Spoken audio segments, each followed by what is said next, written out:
শান্তিপুর গ্রামে মিসকে শিয়াল তার পরিবার নিয়ে বসবাস করত। সে ছিল অনেক গরিব।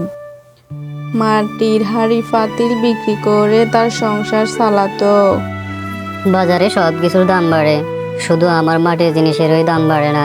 আমি কিভাবে সংসার চালাবো? অভাবে অভাবে আমার জীবনটা শেষ। জীবনে কি কখনো সুখের দেখা পাবো না? হে বিধাতা, তুমি আমাকে একটু সহযোগিতা করো। ভালো মন্দ একটু কিছুই খেতে পারি না। গ্রামের মানুষরা কত ভালো মন্দ খায়, আমি কোনোদিনও একটু ভালো মন্দ খেতে পারি না। আমার জীবন কি এভাবেই যাবে? আল্লাহ, তুমি আমাকে একটু সুখ দাও না, কত আর দুঃখ করব। এই শোনো, বাজারে তো সব কিছুর দাম বাড়ে, শুধু তোমার এসব জিনিসের দাম বাড়ে না। তুমি তোমার এসব জিনিসের দাম বাড়ালে তো পারো। আরে বউ, আমার এসব মাটির জিনিসের দাম বাড়ালে কি মানুষ এগুলো কিনবে নাকি? মানুষ এখন মাটির জিনিস আর ব্যবহার করে না, এমনিতে বিক্রি করতে পারি না। দাম বাড়ালে তো আরও বিক্রি করতে পারবো না, কেউ তখন নেবে না। কপালে যা হওয়ার তাই হবে। তুমি এক কাজ করো, তুমি এগুলো রোদে শুকাতে দাও, আমি জঙ্গলে গিয়ে মাটি নিয়ে আসি। ঠিক আছে, যাও, আমি এগুলা রোদে শুকাতে দিচ্ছি। তারপর মিসকে মাটি আনতে জঙ্গলের দিকে রওনা হয়। ধুর, এই কাজ আর ভালো লাগে না। মাটি নিয়ে একবার আসা আবার যাওয়া একেবারেই ভালো লাগে না। কত কষ্ট করে এই মাটির জিনিসগুলো বানাই, তাও আবার বিক্রি করতে পারি না। মানুষ এখন আর এগুলা কিনেও না। যদি কিছু টাকা হতো, বাজারে একটি দোকান দিতাম। দোকানে বসে বসে শুধু কাস্টমারের কাছে মাল বিক্রি করতাম।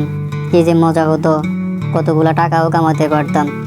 আল্লাহ যদি আমার এই আশাটা পূর্ণ করতো, কতই না ভালো হতো। থাক, কপালে যা আছে তাই হবে, কি আর করবো। মিসকে এইসব ভাবতে ভাবতে জঙ্গলের মধ্যে চলে যায়। দেখি তো এখানে ভালো মাটি পাওয়া যায় কিনা। তারপর মিসকে জঙ্গলে এক কোণে লাল মাটি দেখতে পেল। মনে হয় ওখানে লাল মাটি দেখা যাচ্ছে। এই মাটি মনে হয় ভালো হবে, যাই গিয়ে এই মাটি নিয়ে আসে। তারপর মিসকে মাটি আনতে সেখানে যায়। মিসকে মাটি আনতে গিয়ে সেখানে একটা হাঁড়ি দেখতে পেল। কিরে, এখানে তো একটি হাড়ি দেখা যাচ্ছে। এই জঙ্গলের মধ্যে হাড়ি আসলো কোথা থেকে? কে এনে এখানে রেখেছে? শুনেছি জঙ্গলে কি গুপ্তধন থাকে, নাকি এটার মধ্যে গুপ্তধন আছে? যদি গুপ্তধন থাকে তাহলে তো আমার কপাল খুলে যাবে। মনে হয় বিধাতা আমার দিকে তাকিয়েছে। আমার মনে হয় দিন পরিবর্তন হয়ে যাবে, আমি আর অভাবে থাকা লাগবে না। না, এটার মধ্যে তো কিছুই নেই, এটা তো খালি দেখা যাচ্ছে। ভাবছিলাম আমার ভাগ্য মনে হয় খুলে গেছে, এখন তো দেখছি ভাগ্য আর পরিবর্তন হলো না। ভাগ্যে যে দুঃখ ছিল সে দুঃখই রয়ে গেল। দূর, এটা দিয়ে আর কি হবে, এটা ফেলে দেই। এটা দিয়ে আর কি করবো? মিসকে যখন হাঁড়িটি ফেলে দিতে লাগলো, তখন হাঁড়িটি কথা বলে ওঠে। এই মিসকে, তুমি আমাকে ফেলে দিও না, তুমি আমাকে তোমার সাথে নিয়ে যাও। কিরে, কে কথা বললো? কাউকে তো দেখি না, কোথা থেকে এই আওয়াজ আসলো? এখানে তো আমি ছাড়া আর কেউ নেই, তাহলে কথা বললো কে? তারপর মিসকে দেখলো তার হাতের হাঁড়িটি কথা বলছে।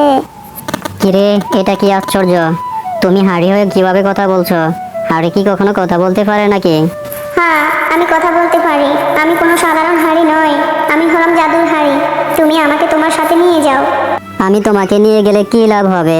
আমার অভাবে সংসারে গিয়ে তোমার কি কোনো লাভ হবে? আরে তুমি আমাকে তোমার সাথে নিয়ে যাও, তারপর দেখতে পাবে। না, আমি তোমাকে নেব না।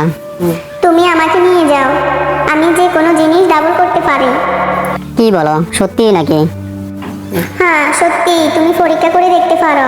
তারপর মিসকে জাদুর হাঁড়িটির মধ্যে কয়টা পাথর দেয়, আর এটি কিছুক্ষণের মধ্যে তা ডাবল করে দেয়। কিরে, এটা আমি কি দেখছি? সত্যিই তো এটা জাদুর হাঁড়ি। সৃষ্টিকর্তা মনে হয় আমার দিকে তাকিয়েছে। আমার আর দুঃখ করতে হবে না, এখন থেকে আমি এই জাদুর হাঁড়ি দিয়ে সব কিছু ডাবল করে ফেলবো। তারপর মিসকে হাঁড়িটি নিয়ে বাড়ি চলে আসে। কি গো, তুমি এসেছো? তুমি যে খালি হাতে আসলে, মাটিও তো আনোনি, চাল ভাতও কিছু আনোনি, ঘরে তো কিছুই নেই, কি খাবো, কি রান্না করবো? আরে বউ, তুমি চিন্তা করো না, তোমার চিন্তার দিন শেষ। এই দেখো আমি কি নিয়ে এসেছি। আমি একটি হাঁড়ি নিয়ে এসেছি। এই হাঁড়ি দিয়ে কি হবে? হাঁড়ি খেয়ে থাকবে নাকি? আরে বউ, হাঁড়ি খেয়ে থাকতে হবে না, এটা কোনো সাধারণ হাঁড়ি নয়, এটা হলো জাদুর হাঁড়ি। এই হাঁড়িতে তুমি যা দেবে তা ডাবল হয়ে বেরিয়ে আসবে। কি বলো, অভাবে পড়ে তোমার মাথা খারাপ হয়ে গেছে নাকি? এমন কখনো হয় নাকি? হাড়ি কিভাবে যে কোনো কিছু ডাবল করতে পারে? আরে ফারে তুমি পরীক্ষা করে দেখো, তারপরেই তুমি বিশ্বাস করতে পারবে। তাহলে ঘরে চলো, ঘরে গিয়ে চেক করে দেখি। ঘরে তো তেমন কিছুই নেই, কি দিয়ে পরীক্ষা করব? অল্প কয়টা চাউল আছে, তাই দিয়ে পরীক্ষা করে দেখি। তারপর মিসকের বউ হাঁড়ির মধ্যে চাউল দিয়ে দেয়। কিছুক্ষণ পর চাউল ডাবল হয়ে বেরিয়ে আসে। ও মা, কি আশ্চর্য! এমন হয় নাকি? আমি কখনো দেখিনি। আল্লাহ মনে হয় এবার আমাদের দিকে মুখ তুলে তাকিয়েছে।